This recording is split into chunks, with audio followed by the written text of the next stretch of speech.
మిర్చి నేవీలో ఫాస్ట్‌గా జాయిన్ అవ్వాలంటే ఒకటే సింపుల్ వే ఉంది. అదే మీ జీపీ రేటింగ్. ఒకవేళ మీకు ఆ జీపీ రేటింగ్ ఫీల్డ్ సెట్ అవుద్దో లేదో అనేది తెలుసుకోవాలనుకుంటే ఈ వీడియో ఎండ్ దాకా చూడండి.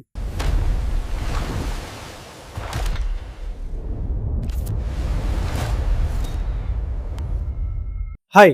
This is Sai Karthikeyan, A deck cadet. ఒకవేళ మీరు 10థ్ గాని లేకపోతే ట్రిపుల్ ఐటీ బేస్ మీద గాని మిర్చి నేవీలో జాయిన్ అవుదాం అనుకుంటే మీకున్న one of the best way ఏంటంటే జీపీ రేటింగ్. వన్స్ మీరు జీపీ రేటింగ్ చేసిన తర్వాత ఐదర్ ఇంజిన్ సైడ్ గాని లేకపోతే డెక్ సైడ్ గాని వెళ్ళొచ్చు. సో ఈ వీడియోలో మనం ప్రాపర్‌గా జీపీ రేటింగ్ కోర్స్‌కి సంబంధించిన డీటెయిల్ ఇన్ఫర్మేషన్‌తో మాట్లాడుకుందాం. ఇప్పుడు మీరు ఏ కోర్స్ జాయిన్ అవుదాం అనుకున్నా సరే ఫస్ట్ ఆఫ్ ఆల్ దానికోసం మీరు చూసే ఫస్ట్ మెయిన్ పాయింట్ ఏంటంటే దాని యొక్క ఎలిజిబిలిటీ క్రైటీరియా. ఇప్పుడు జీపీ రేటింగ్ చేయాలనుకోండి, ఇప్పుడు 10th లోపల మీ మినిమం పాసింగ్ అనేది 50 మార్క్స్ కంటే ఎక్కువ వచ్చి ఉండాలి. ఇంకా మీ ఏజ్ అనేది 18 నుంచి 25 మధ్యలో ఉండవలసి వస్తుంది. ఇంకా మీరు మెడికల్లీ ఫిట్, దాంతో పాటు ఐసైట్ అనేది 6/6 విత్ నో కలర్ బ్లైండ్నెస్ ఉండవలసి వస్తుంది. ఇప్పుడు కోర్స్ డీటెయిల్స్ కోసం మాట్లాడుకుంటే జీపీ రేటింగ్ కోర్స్ అనేది మనకి ఓన్లీ 6 మంత్స్ కోర్స్. ఈ 6 మంత్స్ లోపల మీకు బేసిక్ సీమెన్షిప్ ట్రైనింగ్, దాంతో పాటు పీఎస్టీ, పీఎస్ఎస్ఆర్, ఇంకా బేసిక్ ఇంజినీరింగ్ మెషినరీకి సంబంధించిన ఇన్ఫర్మేషన్ అనేది నేర్చుకుంటారు. వన్స్ మీరు మీ GP rating 6 months course complete చేసిన తర్వాత మీరు ఆన్ బోర్డ్ సెయిలింగ్ రోల్స్ అనేవి ఎలా ఉంటాయంటే జనరల్‌గా మీరు ఆర్డినరీ సీమెన్ గాని లేకపోతే వైపర్‌లో జాయిన్ అవుతారు. దాని తర్వాత 36 మంత్స్ ఆఫ్ ఎక్స్‌పీరియన్స్‌తో మీరు ఏబుల్ సీమెన్‌కి గాని లేకపోతే మోటార్ మ్యాన్‌లకి గాని ప్రమోషన్ తీసుకుంటారు.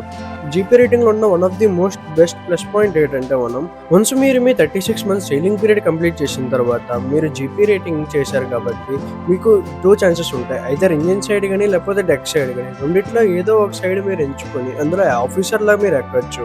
ఆఫీసర్‌లో ఎక్కాలనుకునే దానికన్నా ముందు మీరు మీ సీఓసీ ఎగ్జామ్స్ అనేవి క్లియర్ చేయాల్సొస్తుంది. ఇంకా salaries according to the rank wise మాట్లాడుకుంటే మనకి స్టార్టింగ్ లోపల ఆర్డినరీ సీమెన్‌కి ఒక 30-80K మధ్య లోపల వస్తుంది. దాని తర్వాత మీరు ఎప్పుడైతే ఎక్స్‌పీరియన్స్‌తో యాస్ ఎ భూషణ్ లాగా ఎప్పుడైతే మీరు షిప్ మీద సెయిలింగ్ చేస్తారో అప్పుడు మీ సాలరీ అనేది మినిమమ్ 1,00,000-1.5 మధ్యలో ఉంటుంది. ఇంకా మీకొచ్చే ఈ సాలరీ అనేది mainly types of ships, company ఇంకా మీ ఎక్స్‌పీరియన్స్ మీద మెయిన్‌లీ బేస్ అయి ఉంటుంది. జీపీ రేటింగ్ చేసిన వాళ్ళ కెరియర్ గ్రోత్ కోసం మాట్లాడుకుంటే వన్స్ మీరు మీ 6 months GP rating course training period complete చేసిన తర్వాత మీరు యాజ్ ఏ ఏబుల్ సీమ్యాన్ కానీ లేకపోతే మోటార్ మ్యాన్ లాగా కానీ మీ షిప్ ఎక్కుతారు. మీరు మీ ఎక్స్పీరియన్స్ అలాంగ్ విత్ సీ టైమ్తో పాటు మీరు యాజ్ అప్ టు ద బోషన్ వరకు వెళ్తారు. వన్స్ మీరు బోషన్ వరకు వెళ్ళిన తర్వాత అప్పటికి మీ సీ టైమ్ అనేది ఆల్మోస్ట్ 36 మంత్స్ కంటే ఎక్కువ కంప్లీట్ అయిపోయి ఉంటుంది. మీరు మీ 36 మంత్స్ సీ టైమ్ కంప్లీట్ చేసిన తర్వాత మీరు మీ థర్డ్ ఆఫీసర్ ఎగ్జామ్స్ అదే సీఓసీ టికెట్ ఎగ్జామ్స్ ఇచ్చుకొని మీరు థర్డ్ ఆఫీసర్ లాగా కానీ లేకపోతే ఇటుపక్క ఫోర్త్ ఇంజనీర్ లాగా కానీ మీరు షిప్ ఎక్కచ్చు. అంటే ఇక్కడ నుంచి మీరు బోషన్ నుంచి డైరెక్ట్గా మీరు ఆఫీసర్స్ రేంజ్లోకి వస్తారు.